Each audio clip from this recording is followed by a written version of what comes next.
In today's video I show you how I got from a bunch of FDM and resin 3D printed parts to this finished Batman The Dark Knight Returns inspired 6-scale figure. Hello custom collectors and welcome to a new video. This amazing statue was sculpted by Pascal Ackermann. A link where you can purchase the model is in the video description. I scaled the model up to 140% to get a 1/6 scale. And then it took about 84 hours and 1.4 kilos of resin for Batman and the Bat Signal to print, and 1 kilo of FDM filament and about 180 hours of printing on my Ender 3 Pro. Alright, so the first step was to glue together the 4 base parts that didn't fit on my Ender 3. And for that I used super glue and then my soldering iron to weld the parts together.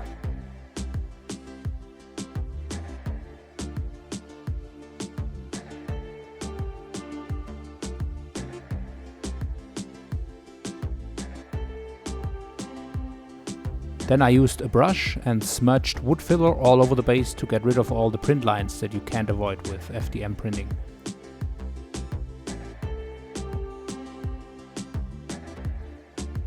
Then I sanded the wood filler down and repeated the process until all the print lines were gone.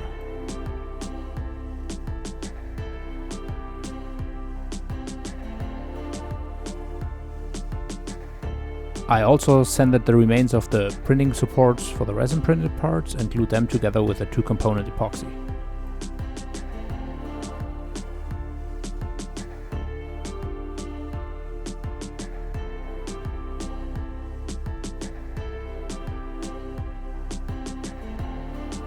Since the model comes with 2 heads, I also wanted to install magnets for an easy switch out.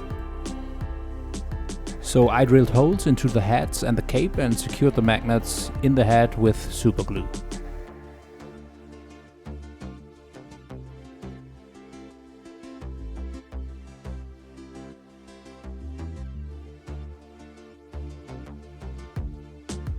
On the cape side I used 2-component epoxy again and created a barrier between the cape and the head with saran wrap.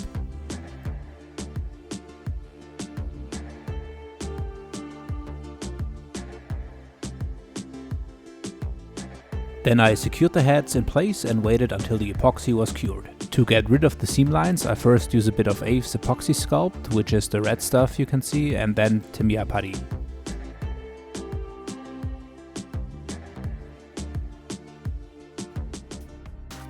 Then I sanded the excess away and the seam lines were gone. I had to separate the cape into 3 pieces because it was too big for my Lego Saturn, and here I used also the red epoxy sculpt, wood filler and Timia putty to get rid of the seam lines. When sanding the resin parts, I almost always do wet sanding, and here you can see why. You really don't want all that sanding dust everywhere, and especially not in your lungs.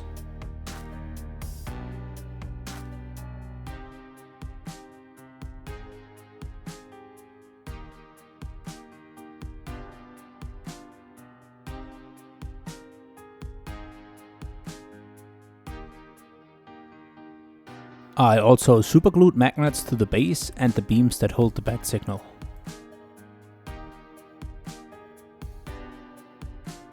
And that will just make it easier later to assemble and paint the parts.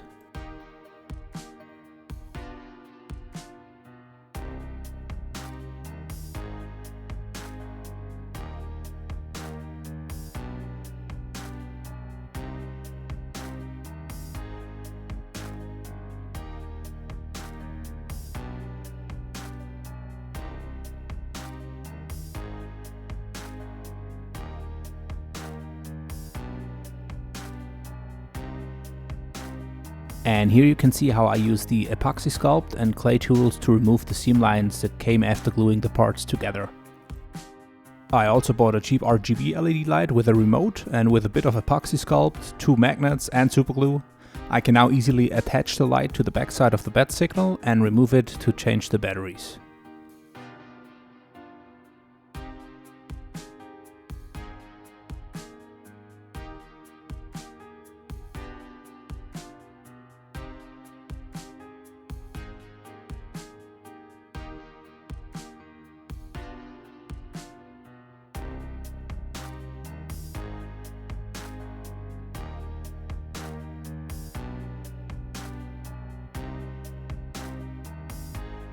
After the initial printing support removal and sanding, I then used primer, which helps making the imperfections visible.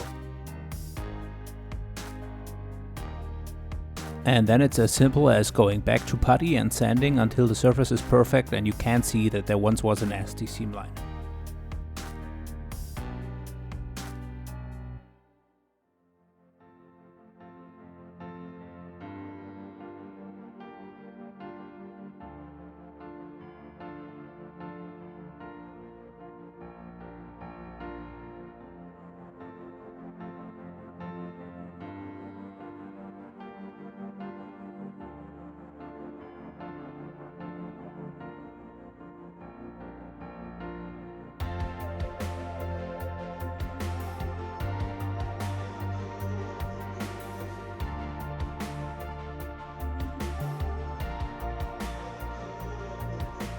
For the base part that is supposed to look like concrete or stone, I used cheap acrylic paints and mixed white and black as a primer and then went back to sanding. For the base part that is supposed to look like nasty and rusted metal later, I used spray filler and wet sanded it afterwards to get a smooth surface. And while doing that, I broke the 4 bolts that were in the corners of the base, so I used real threaded rods and threaded nuts to replace them. And with that, the statue was all prepped and ready for painting.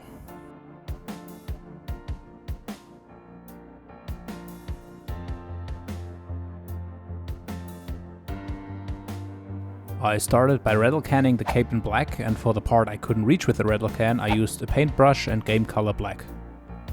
Then I sealed the cape with Montana matte varnish, which has a UV protection, which is always good to use for parts printed with UV sensitive resin.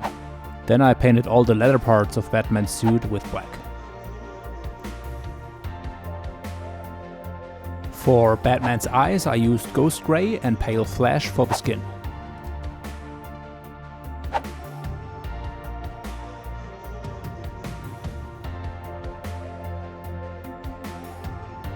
For his belt, I used filthy brown, and then I sealed the leather parts with satin varnish, and the first stage of Batman's paint job was done.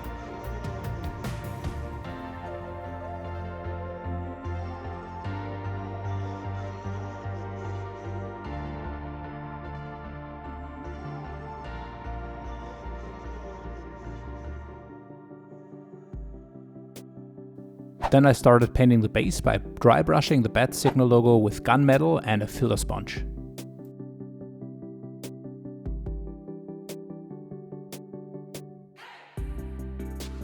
For the Bat Signal itself, I used the same technique with the addition of a brush for the hard to reach areas.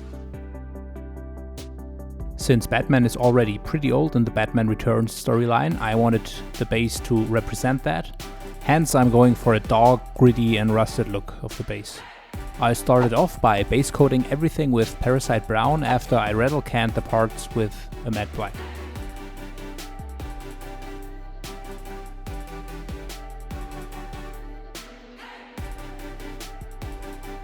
And then the first step of the paint job was done. It already looks pretty good by just using a handful of different colors, but now the detailing starts. With dark flash tone and a paintbrush, I randomly went all over the parts of the Bat Signal, and with smoky ink I created additional color variation.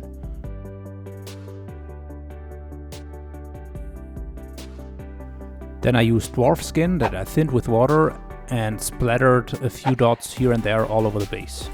And with just 4 colors I already had a pretty convincing rust effect. Then I used gunmetal to highlight the edges to create the illusion that there is still a bit of visible fresh metal left.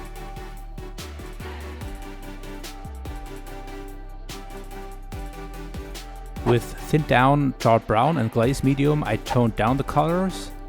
Even though I did really like the rust effect, I thought it was a bit too bright for the statue and would draw away the attention from Batman himself. And after the wash with charred brown, I went in again with gunmetal and Parasite Brown.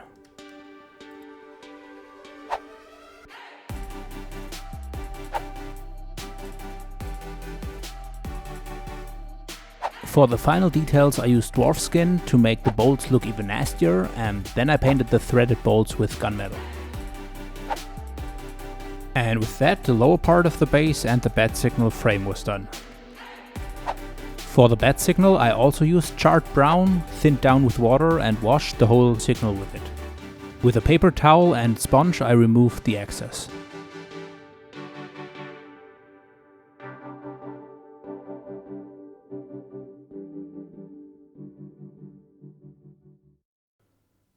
Then I used dwarf skin that I also used for the bolts on the frame to paint all the 36 bolts of the bat signal. Yeah, I counted them. 36.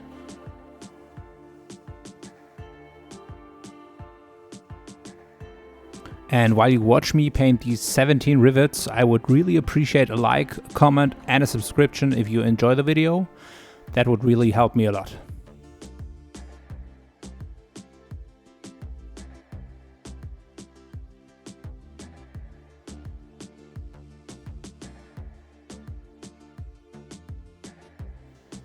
With a mix of gunmetal and smoky ink, I painted the threaded rods, and because the nuts were a bit too shiny, I then toned them down with a dark flesh tone. The bat signal light was printed with what was supposed to be clear PLA, and to weather that I used black pastel color and also sealed it with Montana varnish afterwards.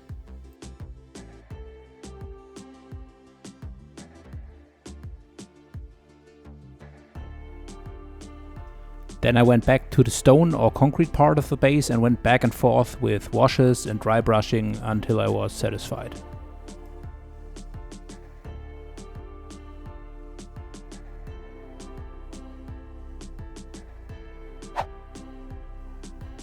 And with that, the base was done and we can revisit Batman again.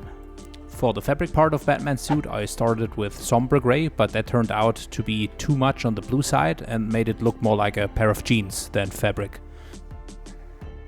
So I switched over to cold gray, which was more like what I was going for.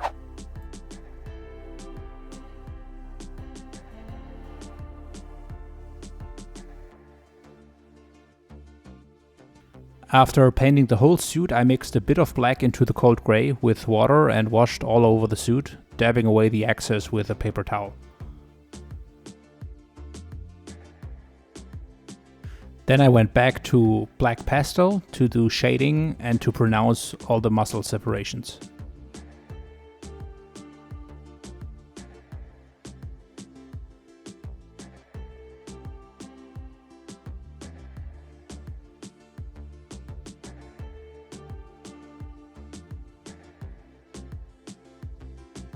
With pale flash, I started to paint all of the spots where his suit was ripped open from a long night of fighting against the leader of the gang mutants.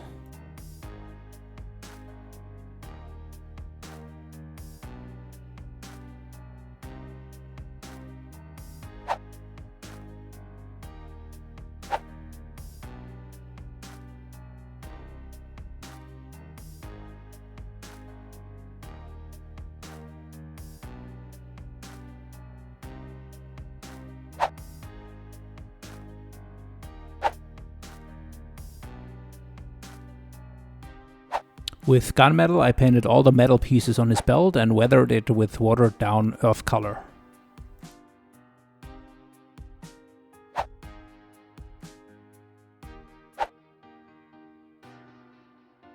Now I was not satisfied with the fight marks, so I repainted them, going for a look that has a bit more of skin tone left, rather than having everything in a bloody color.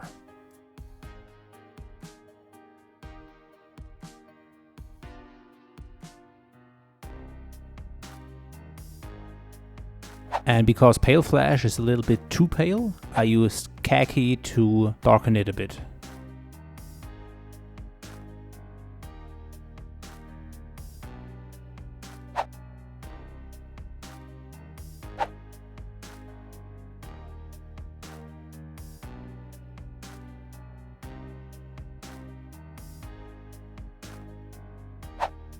With wolf grey, I painted all the little strings of fabric that were still holding the suit together.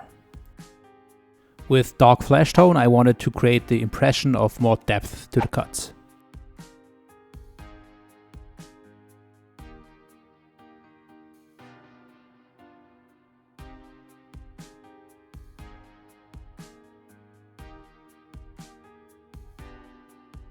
Then I sealed the wounds with gloss varnish.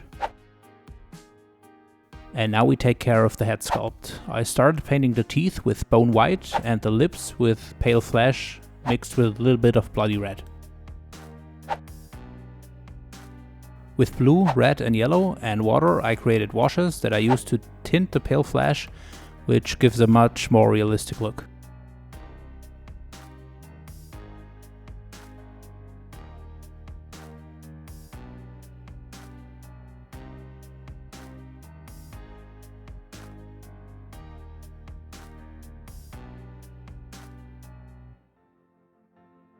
And this was the result with which I was really happy.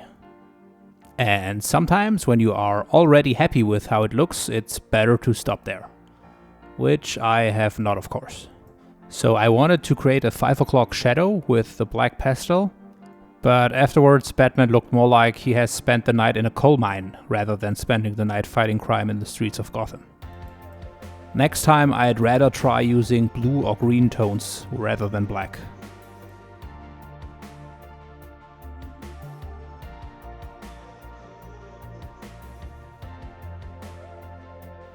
Cleaning away the pastel only made matters worse, so I ended up starting the face from scratch, repeating all of the previous steps and then just taking more care with the black pastel.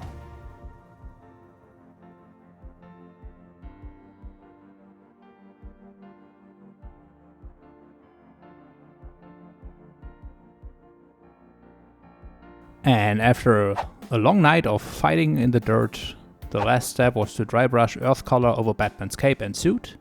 And with that, I called it done. I hope you liked it, thanks for watching, and now I leave you with the final reveal.